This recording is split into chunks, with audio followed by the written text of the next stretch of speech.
So I'm going to do my best. Whew, okay. This is tricky. So I figured out, now I understand why I always see these van lifers in bikinis. Because, guess what?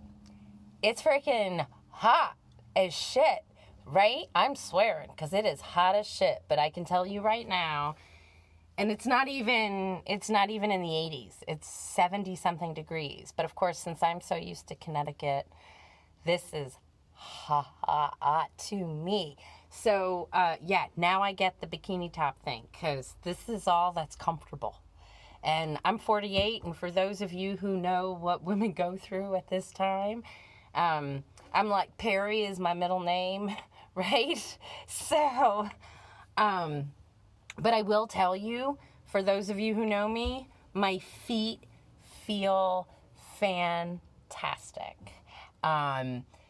There's still there's nerve damage. So there's a numbness that's always there. But I'm barefoot and I am comfortable. And my feet, to the touch, are not icicles. Usually, if I touch them with my hands, I don't want to touch them with my hands because my hands will get cold. That's how cold they are all the time. So it's really nice to be barefoot and touch my feet and know that they're the right temperature and that they're okay and nothing's going to break because I've got plenty of blood in them, or at least they feel like they got blood in them.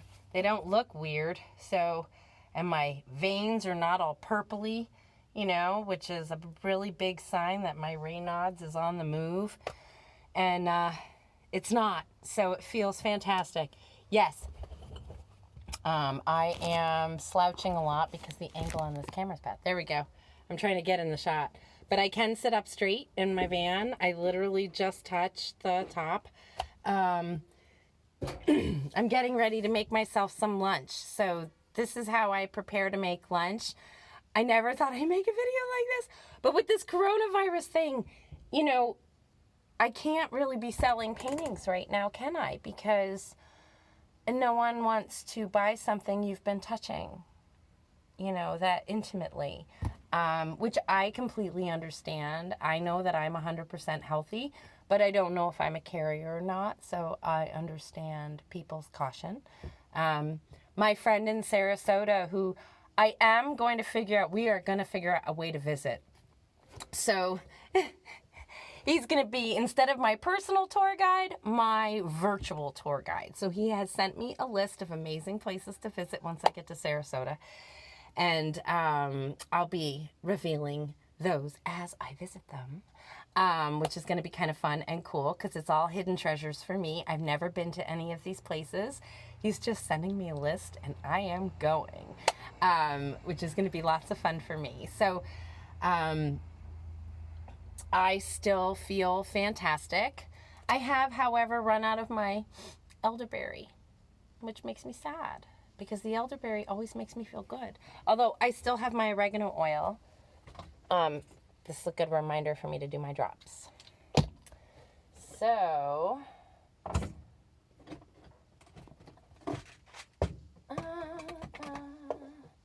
the curse of the tiny bottle. The curse of the tiny bottle, right? I stick this in between all the other bottles, and then of course it becomes difficult to find when it's time to find it. But yeah, so I swear by oregano oil. I've worked in retail for a really long time, and I worked at a health food store.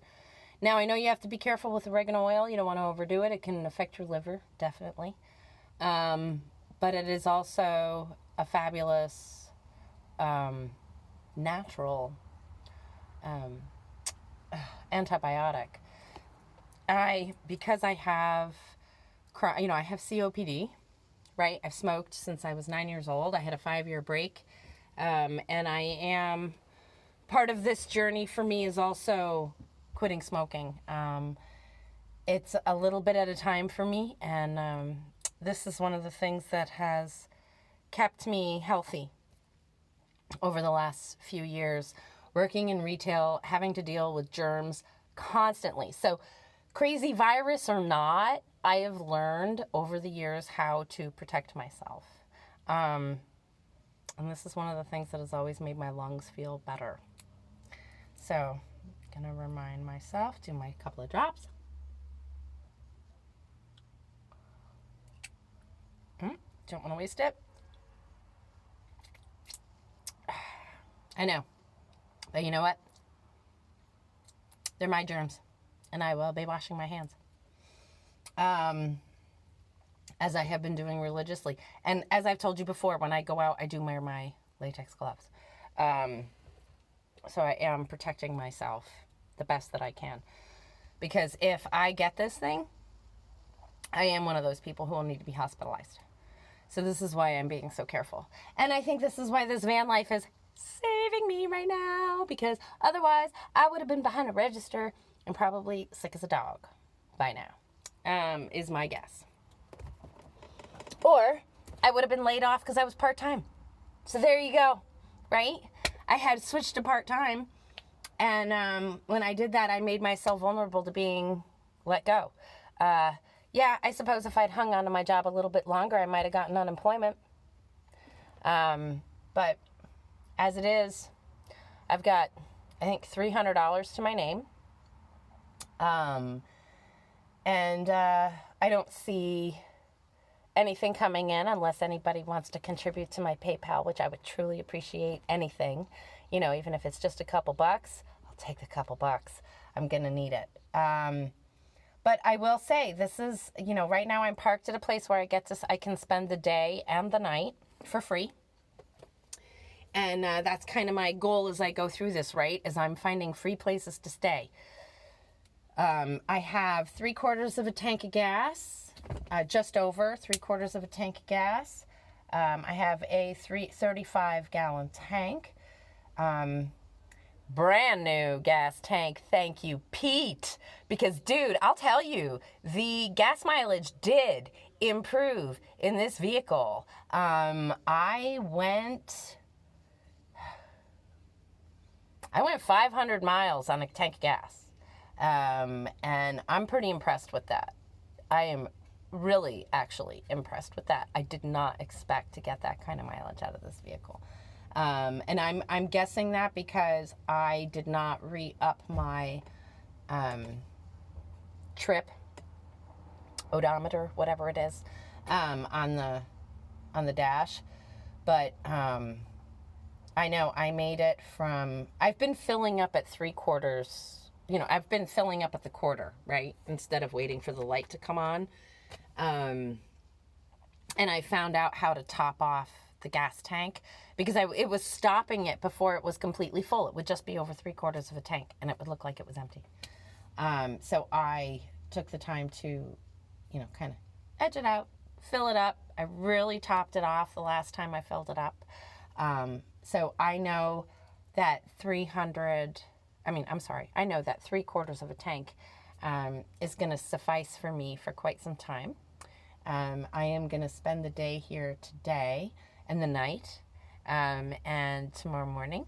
And I'll leave probably late morning or early morning tomorrow morning. I don't know. I like to get up and go in the morning. I'm not really, now that I'm in my van, I used to just chill all morning long. But my morning routine has changed in that, I spend about an hour and a half slowly getting myself awake, which doesn't really honestly take very long at all. Now that I'm not emotionally draining myself on a day-to-day basis in a retail job, I'm finding that my spiritual routine does not have to be so intense. There was a lot of prep work involved in working in retail and staying spiritually fit. Let me tell you, it is not an easy feat, and I did it. I'm patting myself on the back, and I'm going to keep moving forward in the same way. So my routine is not that much changed. I get up and I'm just quiet, right? I'm forced quiet because I'm alone. But I also have been staying at places that have very little, if no, internet connection. So I cannot be on my phone looking at the computer or any of that stuff. None of it really works to get online and hear news until I get someplace more public. Although I do have internet connection here, and I am glad for it for a night, as it can be very isolating to not have that connection. Although I've had in most of the places I've stayed, except the place I stayed last night. Last night I had 0 phone connection, except for emergency calls. That was it. So I didn't even have that. I had my audiobook, and that was it, which was just fine with me.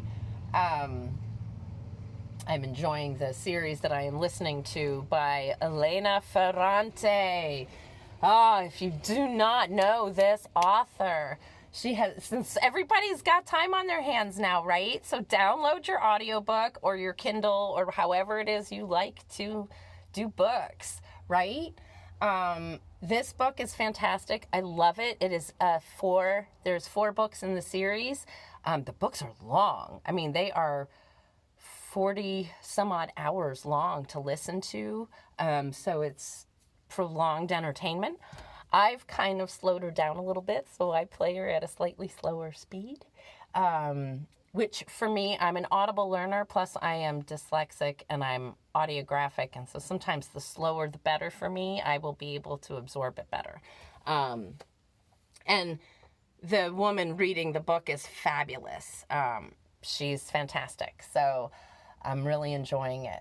So the Elena Ferrante is the author. The first book in the series is My Brilliant Friend. And I have truly, as a woman, enjoyed this book. And as a woman who was a caregiver for a period of time for an Italian woman who grew up in the same area as this woman. And I wonder, did they ever meet? But they have to be in the same neighborhood, I suppose. Naples is not tiny. But they grew up around the same time, and listening to these books has helped me identify and understand her so much more. I did listen to these books while I was working as her caregiver, and it did give me a window into her and her way of being, and it gave me so much empathy and understanding, I have to say. Empathy, understanding, and an understanding of her sense of humor as well, right? But yeah, so cool books. I'm enjoying them. So they've been keeping me company when I don't have Wi-Fi or whatever, or cell service. So now I'm going to make my lunch. So boring video, right? I'm not going to show you the lunch process. It looks like I've spent too much time chit-chatting, but I've had fun with you guys today. And I'm not going to edit this because that's going to take forever. I just want to upload these. Everybody's home. I'm just going to upload them and see who's watching. And leave comments below. Let me know how you're spending your time while you're hanging out with the coronavirus. Right? So my friend in Sarasota, we're trying to figure out how we can have a jam session safely. Right? He's fabulous percussionist, and I want to get to jam with him. My hands feel good. I'd love to be able to play the guitar with somebody. So maybe there's a way, like I can park in the driveway and we can all hang out in the front yard or the backyard or whatever and keep our distances safely from each other, but still share the music, right? Maybe there's a way we can work this out. I know he said his son is not, has a dry cough, so I don't want to, I obviously have to protect myself, right? Because of my breathing issues. So, but we know this is a surface thing, and that it's all about the droplets, right? And we are in a very humid area here. So I am hoping that means everything goes down, doesn't travel so far, right? If it's dry, maybe it travels farther than it does in the humid air. But I don't see why we couldn't sit ourselves in a 10-foot circle. I have my own chair. I can pull my own chair right out of the car and sit it in the driveway, and stay safe. I think we can do this. And I think it's, this whole situation is a challenge to our creativity. How creative can we be so that we can stay in contact with each other and still get fulfillment out of socializing? Because we know what creates and what, for those who get depressed, right? This could be death for people who aren't even getting the virus, right? Those who suffer from depression. Isolation's the worst thing. So we've got to figure out how to be creative and how to be thoughtful with each other. And as the weather gets warmer, it'll be easier to be outside and be with each other. And here I am in Florida in the perfect climate for it. So going to practice that, hopefully, and over the next few days. And now I'm going to make my lunch. I'm chattering fast because I'm hungry. So I take my painting down and tuck her over here in the corner. Actually, I'm just going to put her right on the bed. There we go. And grab my gas. So when I do this, I open up the door because of this video. I just realized I'm not going to be showing you how I make my lunch. I'm going to flash out this whole thing. And I don't have any kind of equipment to hold up this phone yet. So you're not going to see me make my lunch. But we had a chat today. Or I at least got to chat with you guys and let you know how I'm spending my time. And that I am safe and sound. And I am loving my life today. It is beautiful. I've had some great phone conversations with people whom I haven't spoken to in years. And it takes the silly virus thing and this trip for me to be connecting with people that I haven't connected with in years. So, not silly virus. I'm sorry. I shouldn't condescend it. It is a serious thing. It's just, to me, silly that it takes things like this, right, to reconnect with others in a healthy way. So, that all being said, everybody, I'm going to get me some food in my belly so I stop babbling. And I'm going to enjoy the rest of this beautiful day. And I hope you do too. Take care, everyone. Bye.